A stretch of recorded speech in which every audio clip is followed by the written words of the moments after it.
Good evening, popular astronomers, and welcome to Popastro Live.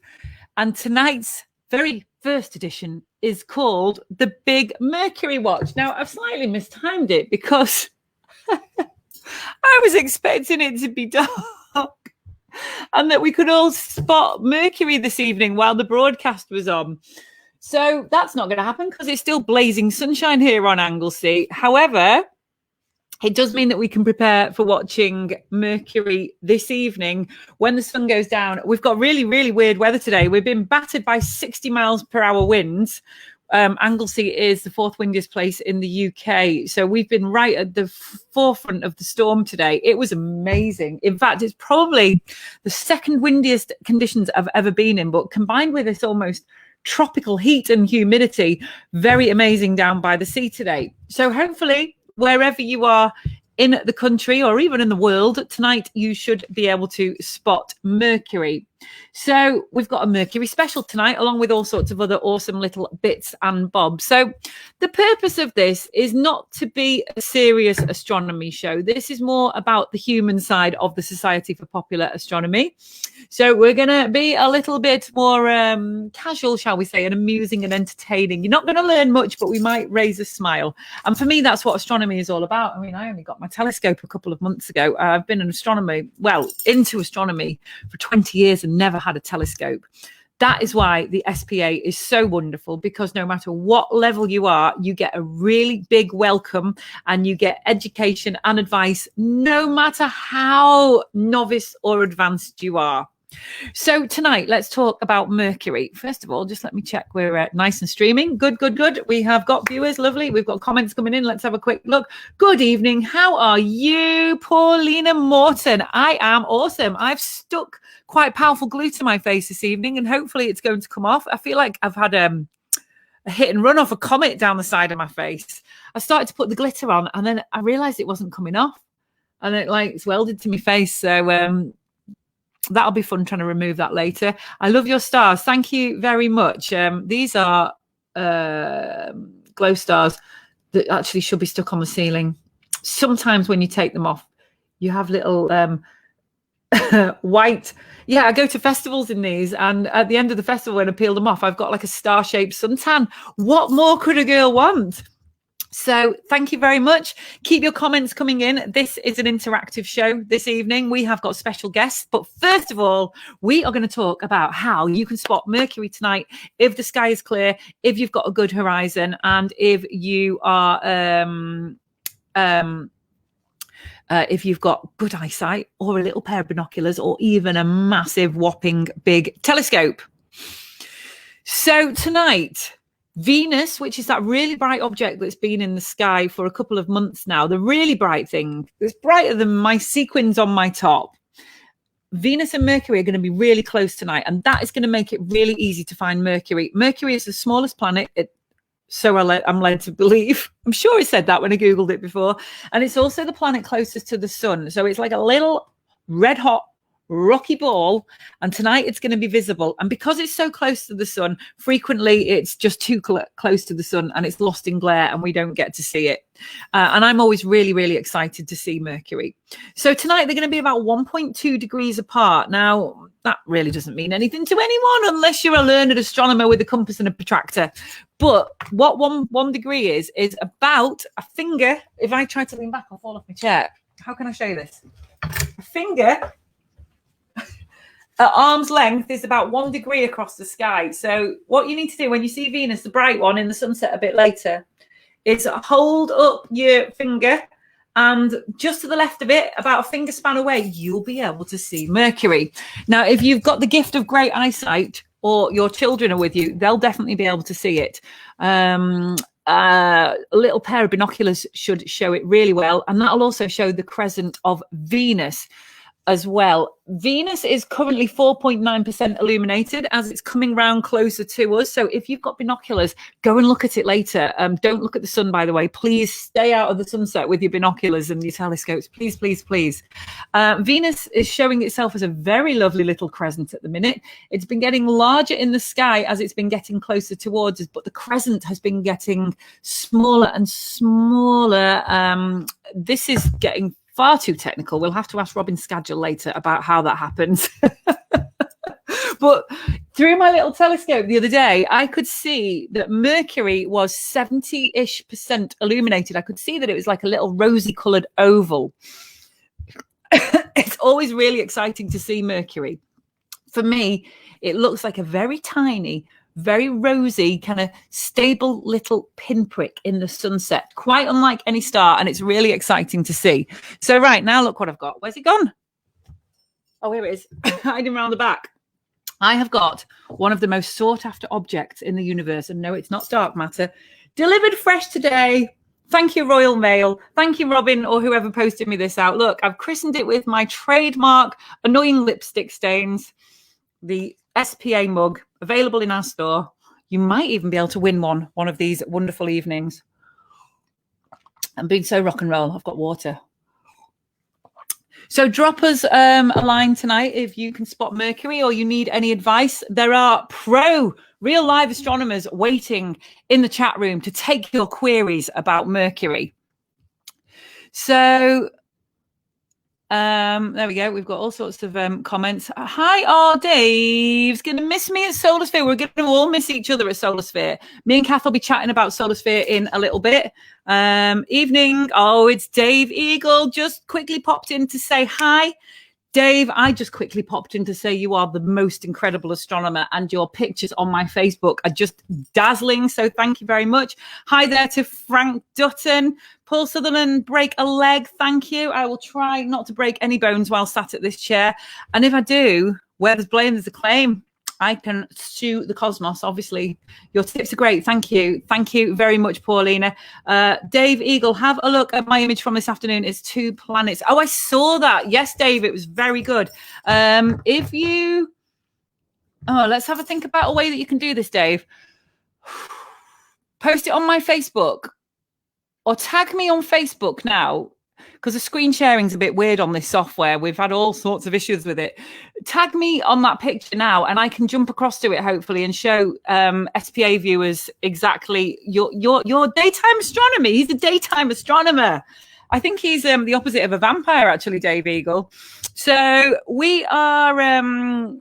First of all, I might as well just introduce myself. Who is this girl who keeps appearing on the SPA social media? Well, my name is Vicky Duncalf. I officially call myself Astronomer Botherer Royal. So for the past 15 years, I have been terrorizing astronomers, turning up without a telescope, materializing in the middle of dark groups. A couple of months ago, well, it was about a year ago, probably, I went to Liverpool Astro and to their observatory, and as you can imagine, it was very dark, and I could hear Dave Galvin's lovely Liverpool accent, and I could hear him in the dark, and I thought, you know what, I'm just going to materialize in the middle of this group of astronomers. And I went in and I had my little camera at the ready, and I walked into this group and I went, because obviously they couldn't see who the heck I was. Excuse me, is this the astrology group? And I could just hear this. And then Dave Galvin recognized my voice. So that's the kind of thing I do. If you want me involved in your life, it's at your own risk. And as I say, I've only got my first telescope a couple of months ago. I am a very, very amateur astronomer. And that is why the SPA is just so fantastic, because it's absolutely fantastic astronomy from for people of all backgrounds, all experiences, whether you've got a scope or not. We welcome you to our national society for just £23 a month. So there we go. We are now going to go over to a lovely, lovely lady who I love so much. Her name is Kath, and she is one of the members of the SPA. She's now on the council. She's been promoted. Kath, hey! Hi there. Oh, how are you, Vicky? I'm always envious of your straight hair. That's how I am. I've had a battle with it today. It got a bit blown about in the wind, as you can imagine. Can you imagine what this did? I did see you earlier live on Facebook. Yeah. Oh, we were on the cliff at the peak of the storm at 60 mile an hour. It was rock and roll. It was blimmin' amazing. How are you getting on in lockdown, Kath? I'm doing very well, thank you. Yes, yeah. I mean, we've had gorgeous weather, so in general, I've been doing loads of astronomy. So yeah, and I live in quite a place that's got quite a decent darkish sky. So I've had my telescope out lots, and yeah, and just generally enjoying it. Oh, sorry. Do you know? I've just had a comment on the Facebook. I always say it's £23 a month. Oh. Can I correct myself? We are not the world's most expensive astronomy society. Oh no. Thank you, either Robin or Paul, whoever picked that up. I mean, that'd be amazing if people thought it was worth 23 quid a month to pay, but no. Well, we should be really, Vicky. We're worth it, aren't we? We're definitely worth it, Kath, and you're very a proactive member of the SPA. Tell us about what you do. Well, as you've just said, I've recently been elected to council, so I take part in a lot of the background meetings that go on. I'm not a decision maker. I'm simply a council member, but but one day you'll win over all of us, Kath. One day you'll work your way to the top, and so yeah, I just contribute my thoughts because as you know, I do quite a lot of stuff with different festivals and visit things. So yeah, and I do a lot of outreach work as well as being a member of my local Wolverhampton Astronomy Society. So I've got, I suppose, a different background knowledge that I can try and bring to the SPA, really. So that they seem to want me on there, so they've got me. Oh, excellent. I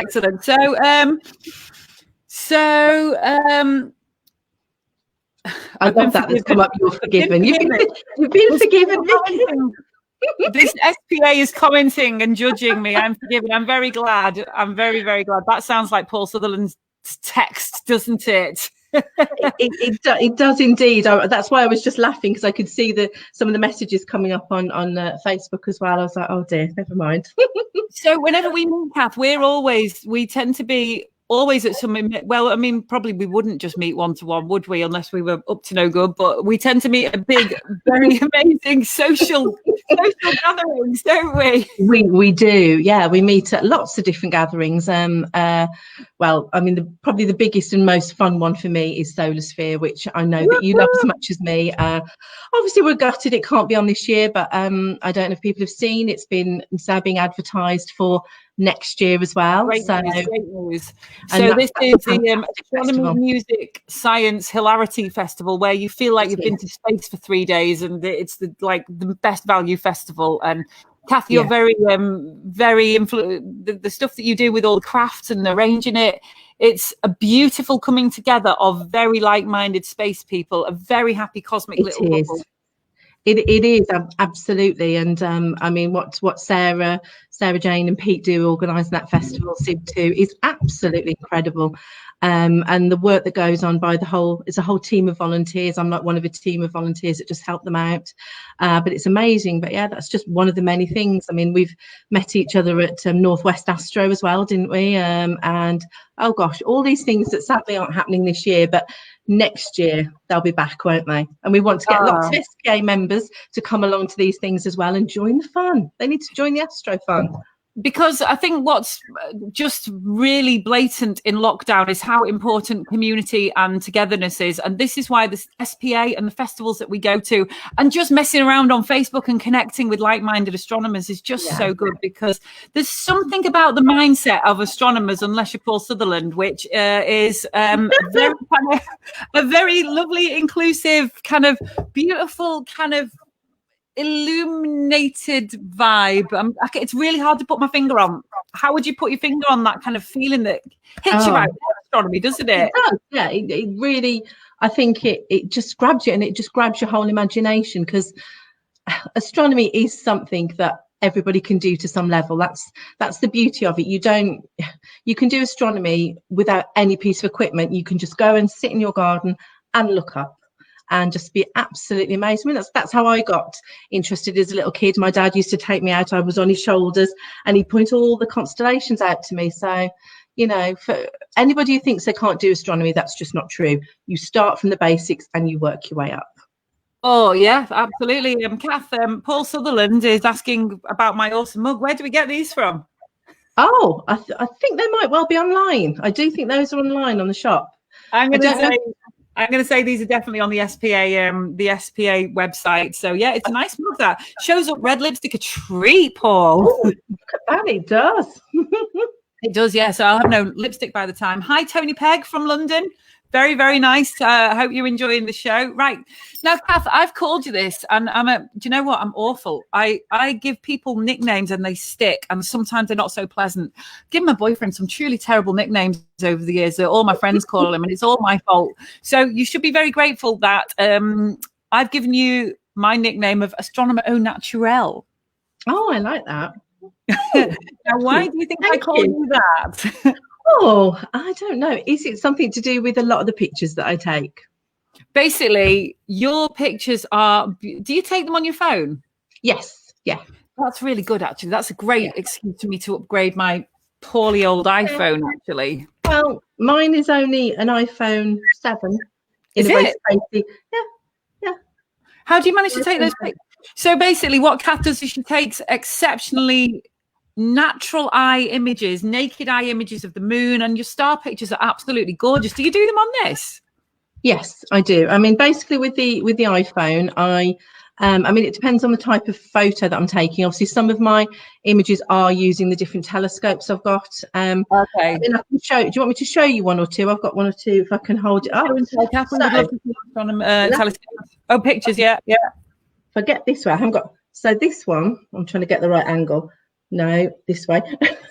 You can tell this is all live, can't you? This photo was took last year. Hang on a minute. That was the partial lunar eclipse in July, I think it was last year. Now, this photo was taken with my iPhone attached to my smallest telescope that I actually have, which is a 3.5-inch Pringles can, as some of my friends affectionately call it. So that was literally, I set that up in about 2 minutes. There was a gap in the clouds. I set that up and took it. That's literally just a tree, and that's how it came through. No real expensive equipment. So that's basically just one of the little telescopes. I also obviously just take photos without any telescope or anything. That's one that actually got published in Sky at Night. It's really difficult to hone the detail. It's the moon and Venus. Venus is very tiny on this side of it, just somewhere here. I like your SPA branded fingernails there, Kath. Keeping it with the corporate. I am so in tune. I'm definitely doing my very best. I like to be in my colours, my stars. You know, I'm doing my best. So that one was just purely taken with my iPhone, with no filters on that, nothing. So that goes to show just how simple it is. You don't need really to spend much money other than a smartphone to get pictures that you are proud enough to put on a canvas. Absolutely. I mean, you can all. This is one. And if anybody, I mean, there's probably quite a few people in the chat I can see that know me. I'm a huge follower of the space station. When it comes over, I'm obsessed. Oh, yeah. I'm always out there. Now, this picture is going to be really hard to show.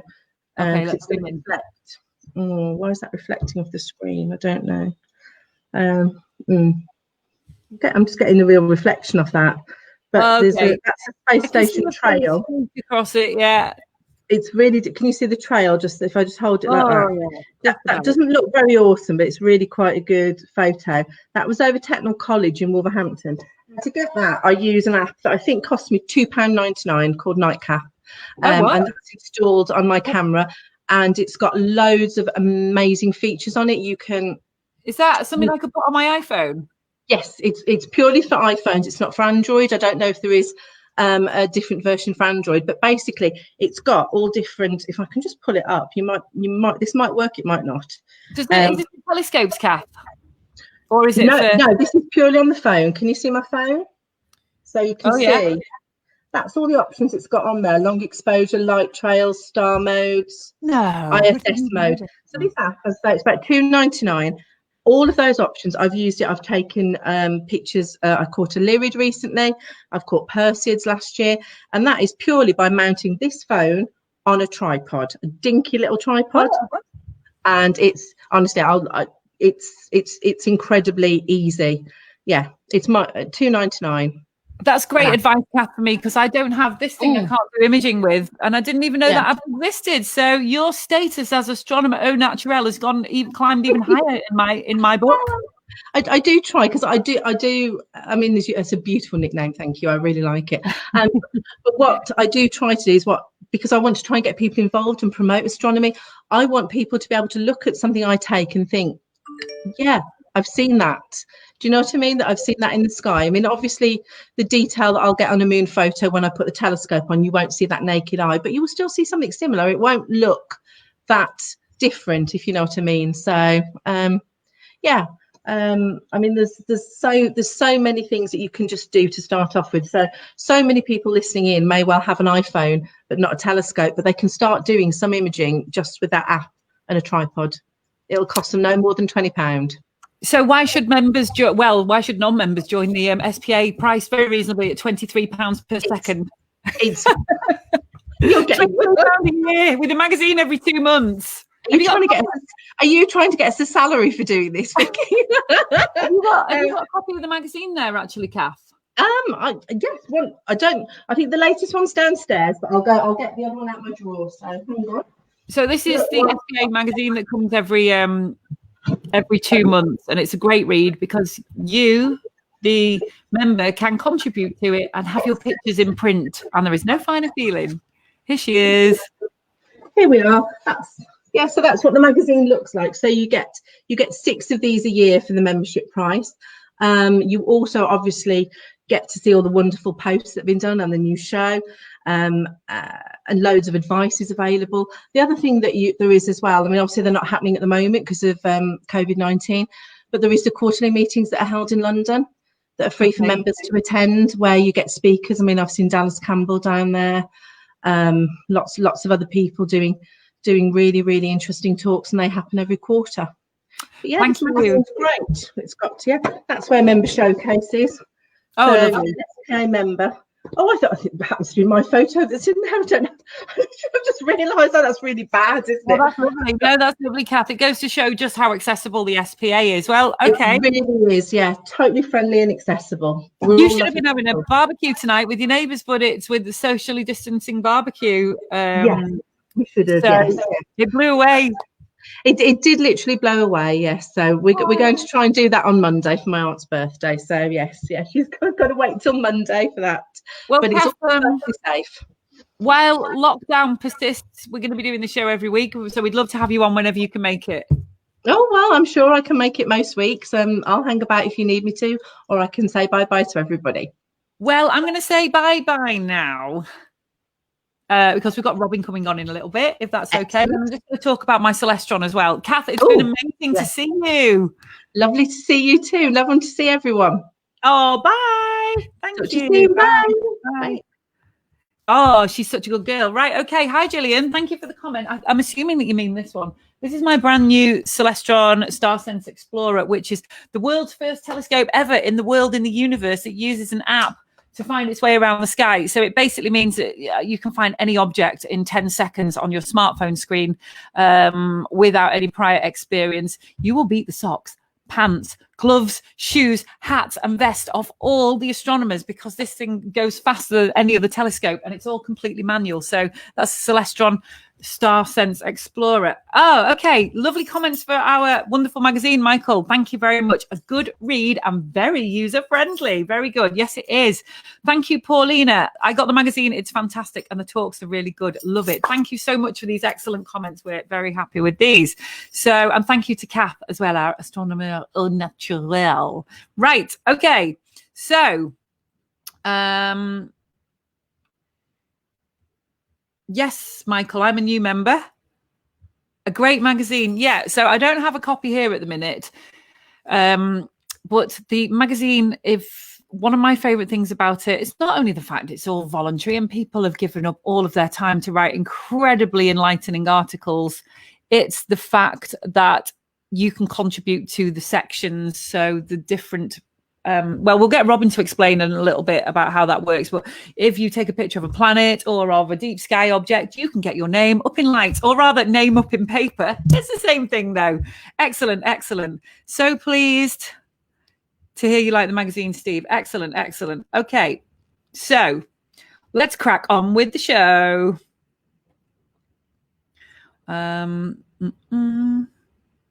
Comments. There we go. Okay. Right. So, okay. So this is the big Mercury watch with Popastro Live. We're going to be doing this every week. What fun. What fun. So what we're going to do now is something called Mercury higher or Mercury low. So basically, I've had a brainstorm today and tried to think of everything that I possibly could to do with the word Mercury. Now, I'm fully aware that temperature Mercury is not the same as planet Mercury, but it's entertaining, and in the process you're going to learn about the temperatures of some planets and heavenly objects. So we've all seen player cards, right, where you take a playing card and it's either higher or lower. So in Mercury higher or Mercury lower, you can either type in the comments or play along at home. Now get your interplanetary passport ready, because you will win a trip to Mercury if you get all the answers right. The probe will be outside of your door at 3 a.m. this morning, so you need to be prompt. Wave your family goodbye. You are going on a trip to Mercury if you get all these right. Pack some shorts. You will need your summer wear. And also factor Google Plexium sun lotion.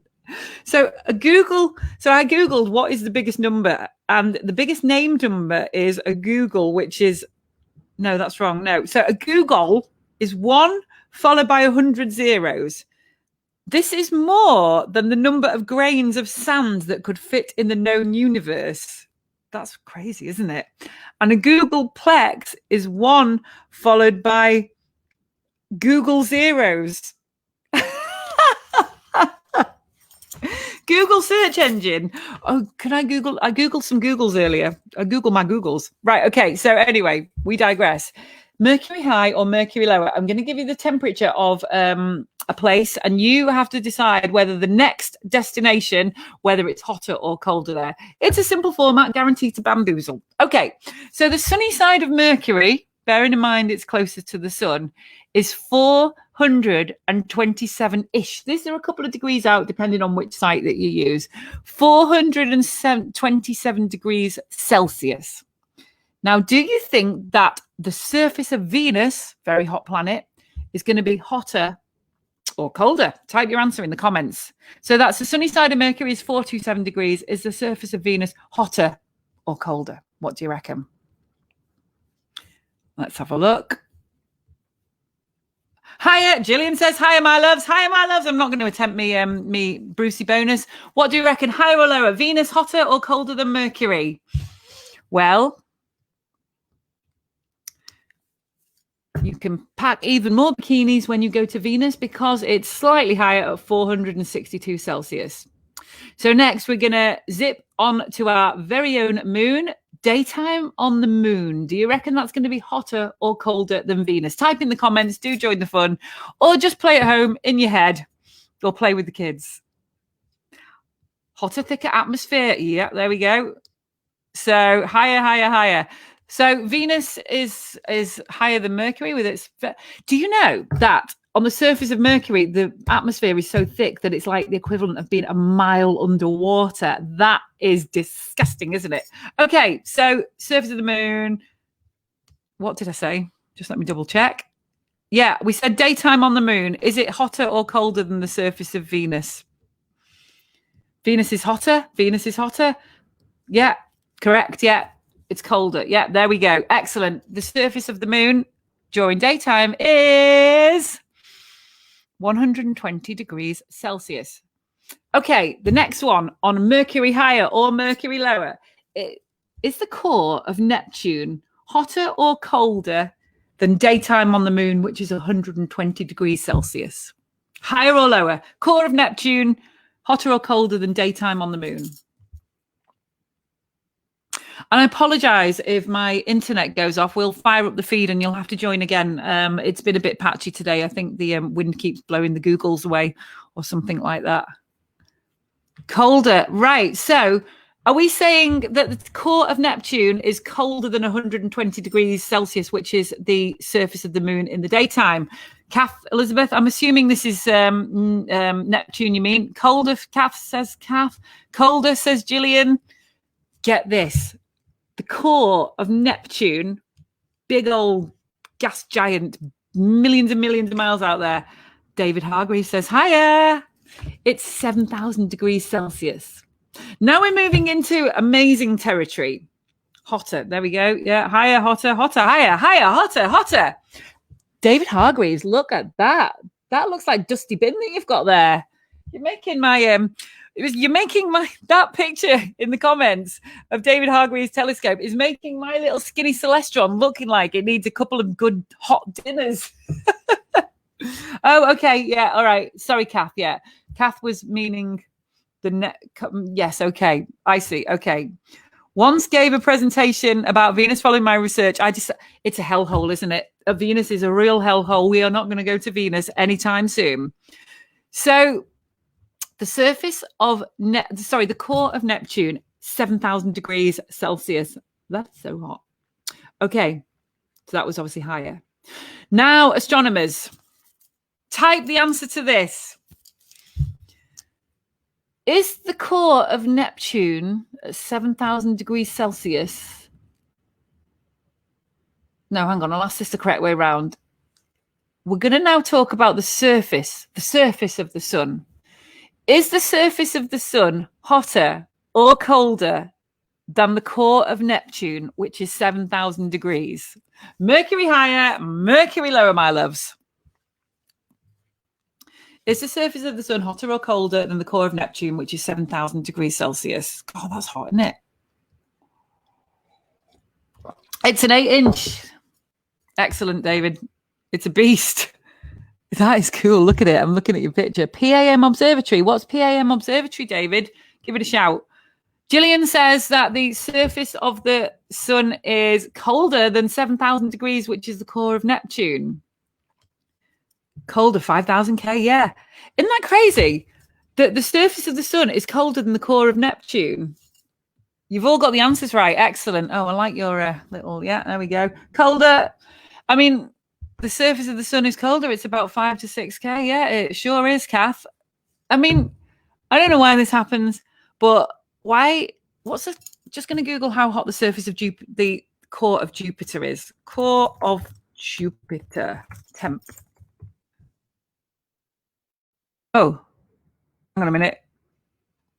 Whoa, okay, right, all right then. Blimey.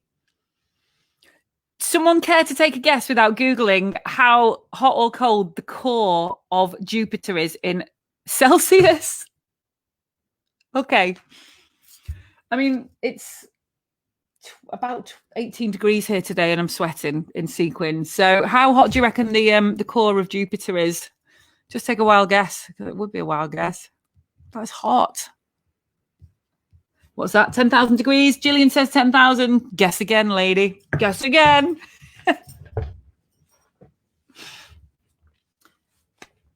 6,000 degrees for the sun's surface. Pretty much close. Yeah, I mean, I'm never going to go and measure it with the temperature, with the thermometer, am I, Michael? So I'm just have to take the words of the website. About 60K. What's that in Celsius? I don't know. Anyway, Jupiter is 35,000 degrees Celsius inside. I couldn't even imagine how hot that would feel. But there we go. Okay. So we digressed. We veered away. And we're going to head now back to the surface of the sun, which is about between 5,000 and 6,000 degrees Celsius. Hot. It's giving me a hot flush just thinking about it. Now we're going to zoom outwards to the icier part of the solar system. The surface of Enceladus, the 6th largest moon of Saturn, and I'm very glad that I don't have a lisp. Is the surface of Enceladus, the 6th largest moon of Saturn, hotter or colder than the surface of the sun? I didn't think this through. That well-known ice moon. It's let's see what the answer is. Slight jump there. It's Polar and Meridian Observatory. Oh, is this PAM? But Pam is my wife's name and it appeases her when I need to. That's how we get around it. We call our expensive astronomy hobbies after our partners and she will allow any purchase. Colder, I think. Yeah, you're completely right. It's about minus 200 degrees Enceladus is. It's very cold out there on that moon. Yes, because it is made of ice. It's a little ice skating rink. It's where they're going to hold the Winter Olympics in the year 3000. Did you know? So then we are now on to the nighttime of the moon. Is it hotter or colder than the surface of Enceladus, which is minus 201? Nighttime on the moon, what do we reckon? Mercury higher or Mercury lower?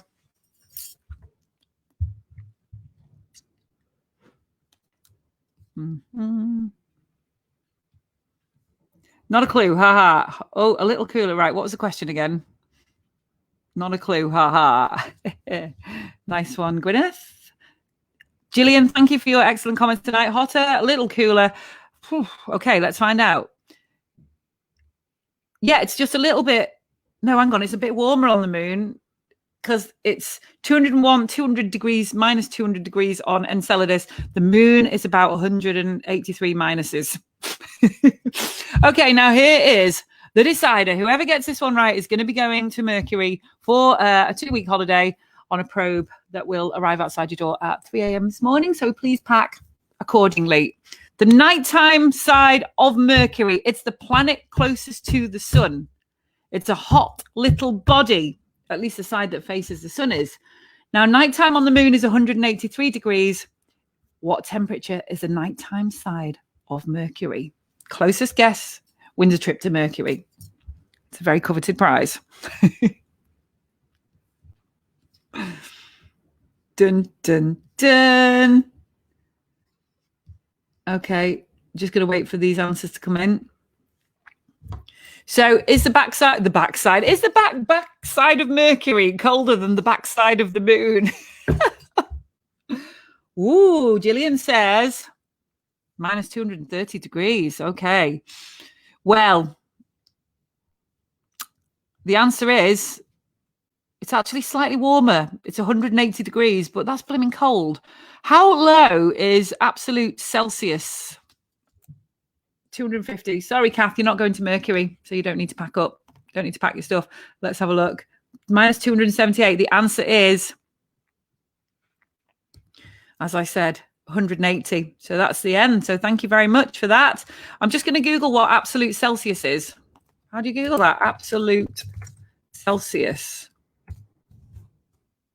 It's absolute zero. It's about minus 273. Okay. That's Mercury shattering, isn't it? Great. Okay. Yes. Awesome. So we're going to move on to our next little bit now. Hide that one. There we go.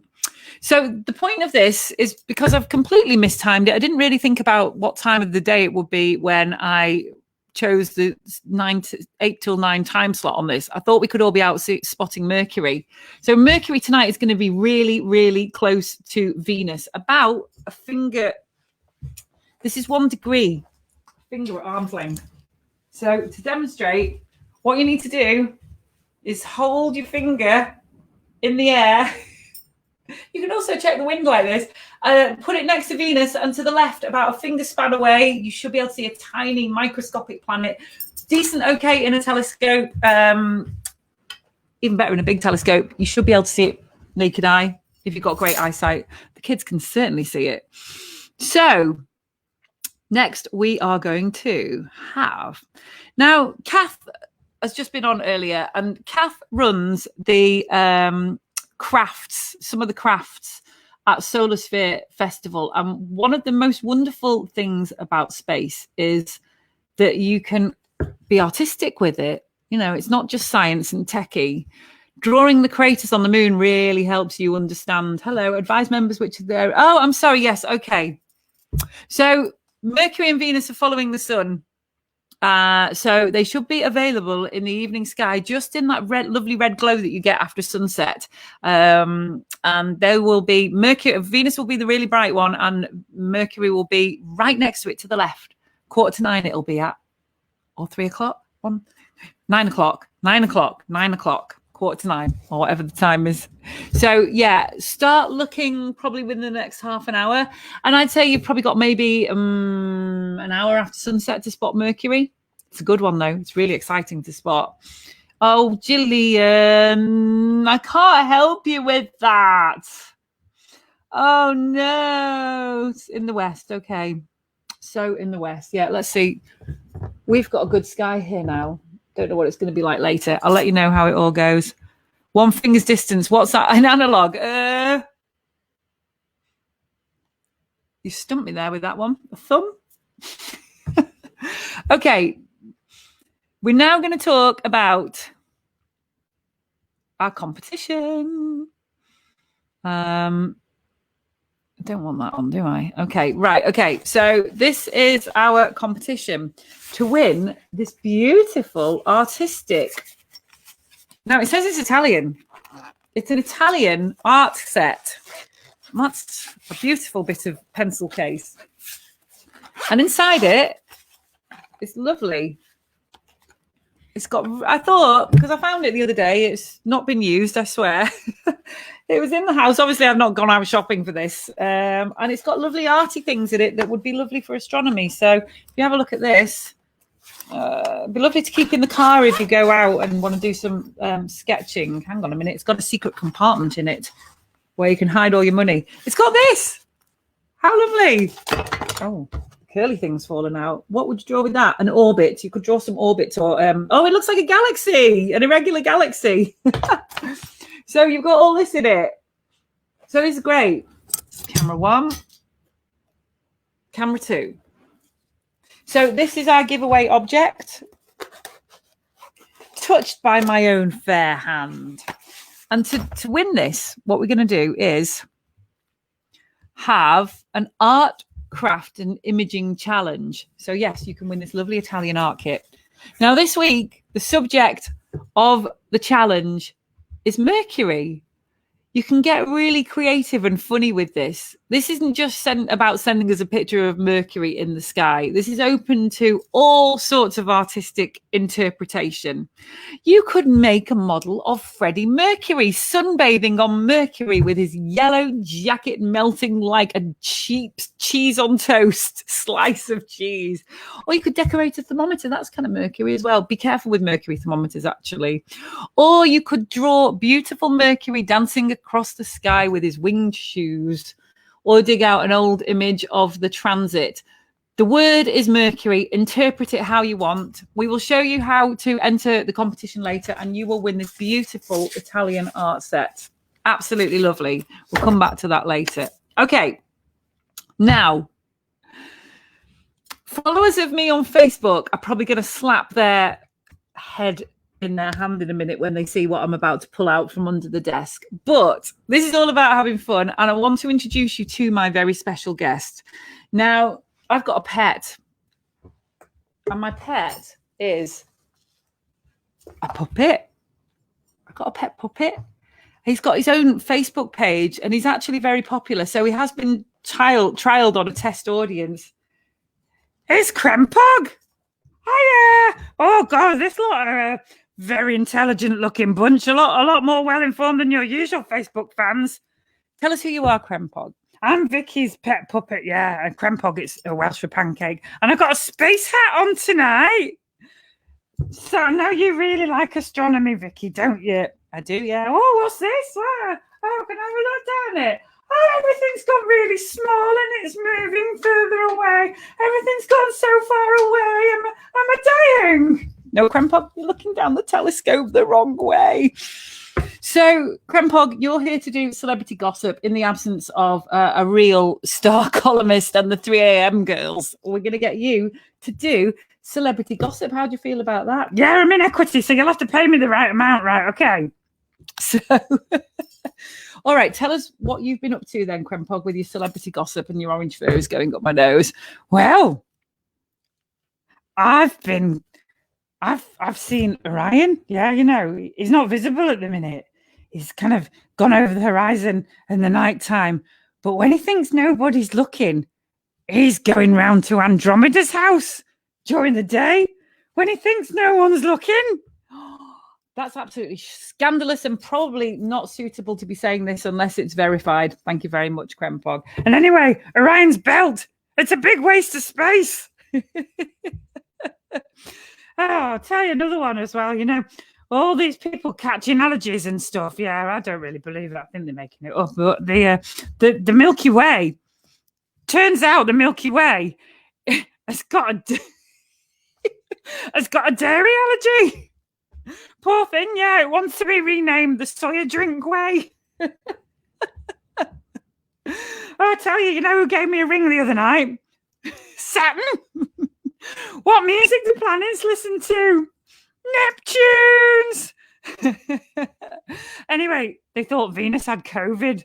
Turns out she's always overheating. It's her age. Oh, poor Venus. She does suffer from hot flushes somewhat. Anyway, if you join Popastro, it's £23 a year. You get the magazine every 2 months. And next issue, guess what comes free with it? Can't imagine. A mug, maybe an SPA mug might be nice, actually, Krempog. No, they're not giving away a mug. God, they're tight. No. You're going to get 2 free staples with every issue. I can barely wait, Krempog. Well, thank you very much for your celebrity gossip. Do you want me to take your hat off? Yeah, it's hot in here. It's not as hot as the core of Jupiter at 35,000 degrees Celsius. There you go. This is Krempog. He is my surrogate child, pet, and live-in celebrity. Catch you later, Krempog. Bye. Bye. Excellent. Okay, so now we're going to go over to Robin Scagel, a leading light in the SPA world. Let me see if he's queued up, ready to come on the call. Here he is. Hi. I can imagine you're quite bamboozled about what you've just seen then, Robin, but you do. It's what I've come to expect from you, Vicky. Good. That's Krempog. It's great fun. Well done. I'm glad you like it. Let me just have a fiddle with the tickers, Robin. What are we going to have on? Get rid of that. There we go. Right, that's me. Yeah. Whereabouts are you, and who are you to the uninitiated? I'm living in High Wycombe, and I am the vice president of this SBA, and I'm also currently the acting editor.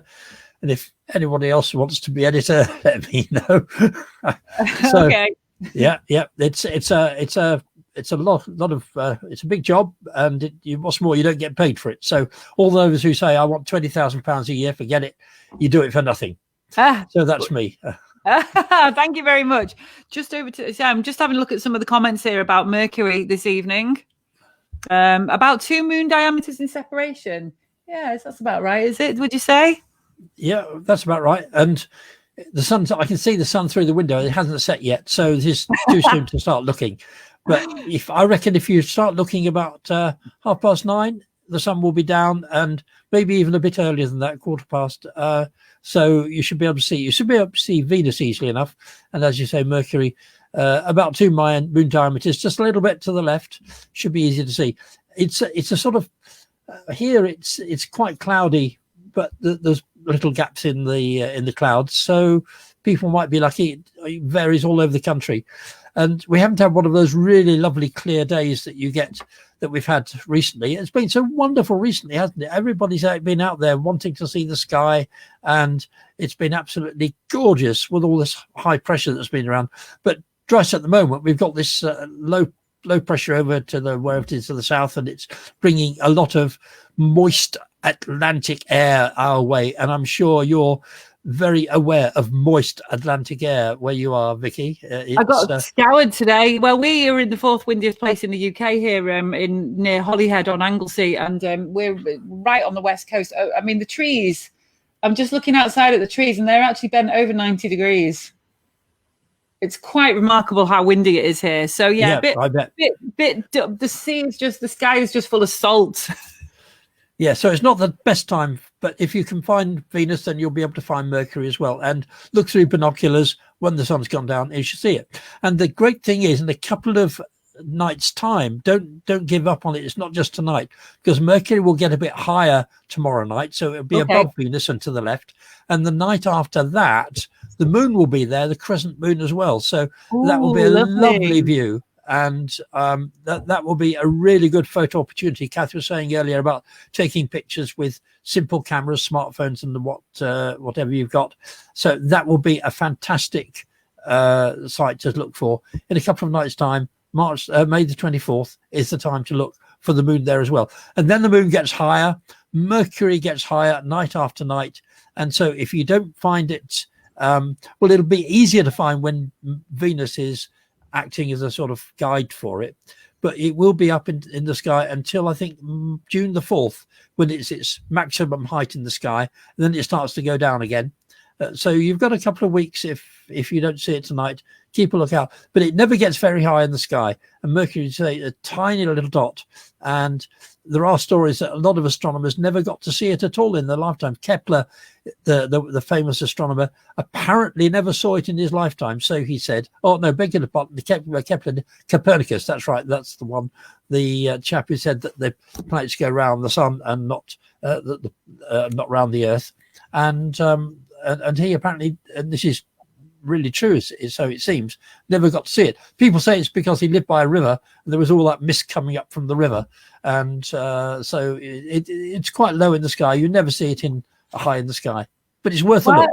While I was googling Mercury today, doing my in-depth research, I learned about the planet Vulcan. Oh yes, not the one on Star Trek. That's a different one. No, not that one. People thought that there was another planet going around the sun opposite, and I haven't revised this. This is you caught me out on this one, but there was another planet called Vulcan, which was the opposite side of the sun, and we hardly ever saw it, and that was the theory. But of course, there isn't any such planet. There are lots of wonderful conspiracy theories that the astronomers are hiding all sorts of things, like other planets that we don't know about and other suns that we don't know about. But really, there's this weird story called, is it Nibiru or something like that? Oh, right, Another sun in the solar system. And it was funny, we're talking about Mercury. A few years ago, there was a transit of Mercury across the face of the sun. Yeah. And there was, or was it the Venus one? It might one of the planets went across the face of the sun, and there was a live broadcast of it, and from the States. And the astronomer in charge of it made a joke. This is very dangerous to make jokes when you're doing a live broadcast about astronomy, because people take you seriously. And there was a bit of a glare on the view. You know how sometimes you point something at the sun, there's a sort of extra reflection. And he said, "Oh, don't worry about that. That's the other star, Nibiru, which NASA are trying to keep quiet." And it was a joke, and everybody took him seriously and said, "Astronomer admits that NASA have got it wrong and are trying to keep this secret." So never make a joke about astronomy, otherwise someone will take you seriously. I better just well, everything I've said is completely non-factual and completely in jest. Right. So we won't believe a word of it. Yeah, and there's definitely no Nibiru, is there, Robin? No, definitely not. I've never seen it, and to be honest, I've never seen a UFO either. I'd love to see one, and I've never seen a flying saucer. I've been looking at the sky for the last 50, 60 years or whatever, never seen a flying saucer or anything I couldn't understand. So when people look up the sky and they live in, I don't know, Oswestry or somewhere, and they say, "Oh, we get UFOs in the sky all the time." So Pete Williamson, he lives in Oswestry. Is he always on about UFOs? No, he's not. It was just a name I picked out. Sorry, people in Oswestry, I didn't mean it. You're not all nutters. Robin, just check that comment there. Saw Mercury last night in binoculars, but couldn't find it in the finderscope. Any tips, please? Yeah, finderscopes aren't usually all that wonderful. It depends on what finderscope you've got. And it is tricky to find things in the sky. And I wish that on telescopes they would give you little peep sights as well. They give you a finderscope, which is like binoculars. The decent ones have got the same field of view as binoculars, but they're often the little 6x30 ones are usually a smaller field of view, and that might be the problem. It had a smaller field of view, and if you're accustomed to using binoculars, you sort of naturally hold them up to your eyes and you see the object you're looking at. But with a telescope, it's much more difficult to find. And they should put peep sights on top of telescopes so you can line them up like you would a rifle and then look through the finder. And I can never understand why they sell you a telescope costing £500 and it's so difficult to find objects with it, just pointing it in the sky. So there's a tip for the manufacturers. Put peep sights on telescopes, make it much easier to find things. Is it called a peep sight? You know, a little like you have on a rifle, on an air gun or something. The little red dot. Well, you've got a red dot finder on there, which is quite. They're quite common on telescopes. I think with a finder scope, he's got one of those little mini telescopes on top of his main telescope. And it's usually like having a binocular, half a binocular on the telescope. But it helps you to find objects. Okay. And that's what he said. He couldn't find it in the finder scope, which maybe because the finder had a smaller field of view. I don't know. I wasn't there. Okay, now you've got a fan club here. Paulina Morton says, hello, Robin. It's nice to see you. Hi, Paulina. She usually gives me a hug whenever she sees me at a meeting. No hugs these days. No, thank you. Not even from Paulina. So, yeah, I think this idea of doing this show popped into my head really because we want to just connect with people across the land, across the planet and across the solar system, because this lockdown is a trying time for all of us. But to come together with the SPA community, just explain a little bit more how the national side of the SPA works, please, Robin. Right. Well, being a national society, it means that most of the communication is done up until now has been done through the magazine, and people can join our observing sections. And that means, as you said, that people get to see their own observations in print very easily. If you join one of the sections, you often get the observations put on our website.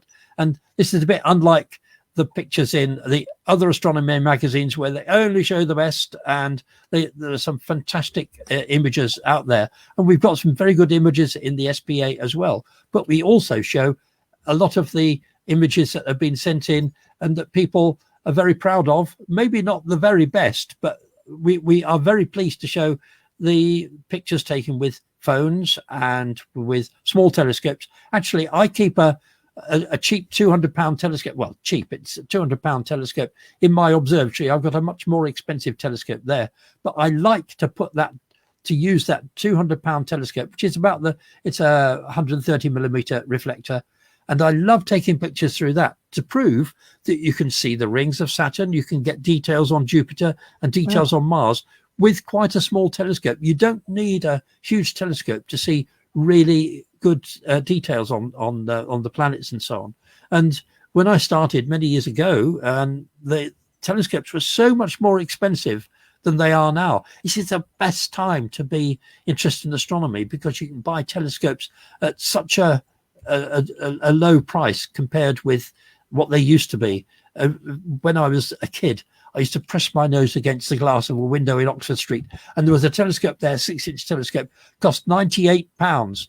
Now, these days, you can, for much more than that, for about 250, you can buy a similar 6-inch telescope. Well, actually, it'd be a much better one, far more versatile. You can put a camera on it and all that sort of thing, and it would work far better, motorized and what have you.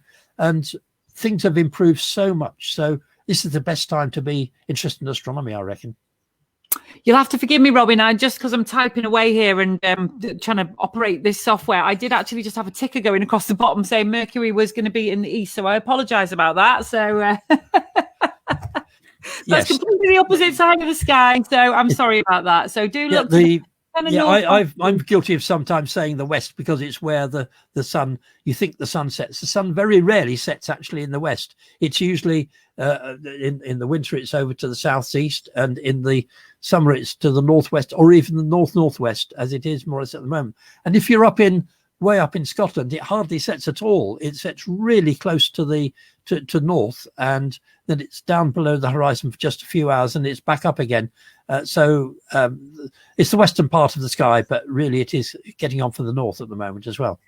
Well, we're coming into midsummer, and there's something that I have really mixed feelings on noctilucent clouds, or sellotape clouds as I call them. They look like they've been strips of sellotape in the sky, kind of very, very high space clouds, aren't they? They're weird, aren't they? Yeah, what are your thoughts on them? Because astronomy goes into overdrive whenever they appear. Yeah, and a lot of people see cirrus clouds. They look a bit like cirrus clouds, but except they're visible only in the northern part of the sky. Be serious. That's because I'm a Someone had to do it. Someone had to do it. Thank you, Vicky. Yeah. And right over the, usually quite low down. Certainly from the south of England, they're quite low down, and they stretch up a bit into the. If you go up to the north of England or into Scotland, they're a bit higher up, but they are visible after about 11 o'clock. So if you see something looking like clouds high up at 10 o'clock at night after the sunset, those are not noctilucent clouds. The noctilucent clouds are really low down, and they're very beautiful. They look at like wreaths of light like that.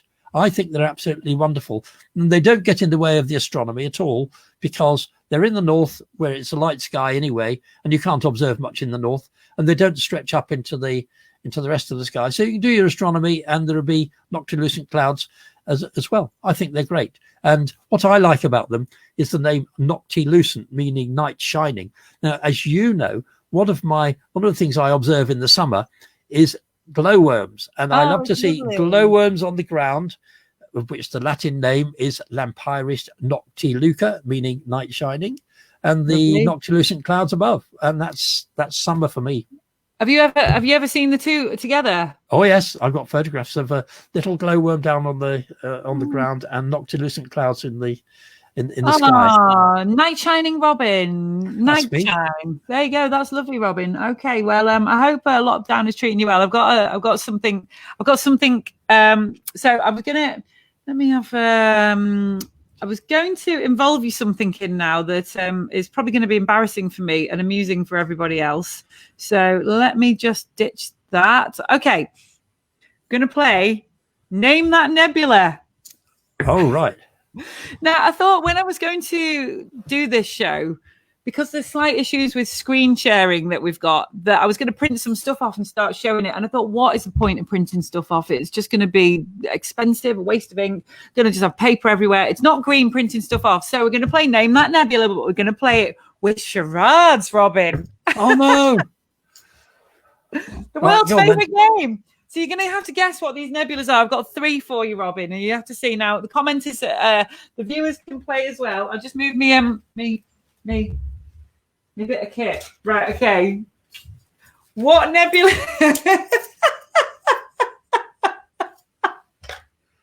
Right, all right then. What nebula is this? Don't say it, Robin, actually. Don't say it. I know.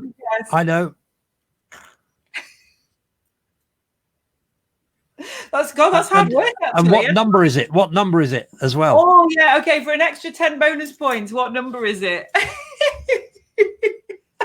That's really hard work. It's making me sweat. Right, okay. Right, what's this one?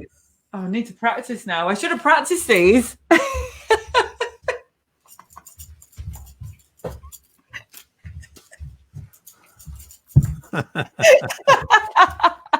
Well, there are several that could be, but I know the one I think you mean it is, yeah. Okay, yeah, then I'll test you. Right, and now what's this one? Oh, maybe just do that. Just do that. Oh, I don't know that one. That's got me beat. Go on. What are your answers there, Robin? No, I don't know. Right, the first one would have been the Dumbbell Nebula. Come on, he's got muscles. Look he's got astronomy muscles. Yeah, Dumbbell Nebula. Do you know what fact do you know about that, Robin? Well, the second one, there are so many nebulae it could have been. I thought it was probably the Swan, or it could have been the Owl Nebula, or it could have been the Eagle Nebula. That's it. When was the last time we saw a swan look so terrorizing and graceless? Yes, it's the eagle. Now this one, Robin. What could this one be? Just or even just like this. Think back to the first one. I bet everybody else knows and I don't. It's the Little Dumbbell Nebula. Oh, Little Dumbbell. Oh, yes, M76. Good. Oh, my yes. gosh. Right. That's your end now. You're off the hook now. Right. I was trying to be far more clever than that. Excellent. So I think we're almost done here now, actually. Yeah, I've come to the end of my document, Robin. So thank you so much for letting me take over your SPA social media this evening, Robin. It's lots of fun. I just love connecting with astronomers, as you well know. Yep. Well, it's been great fun. Thanks for doing it.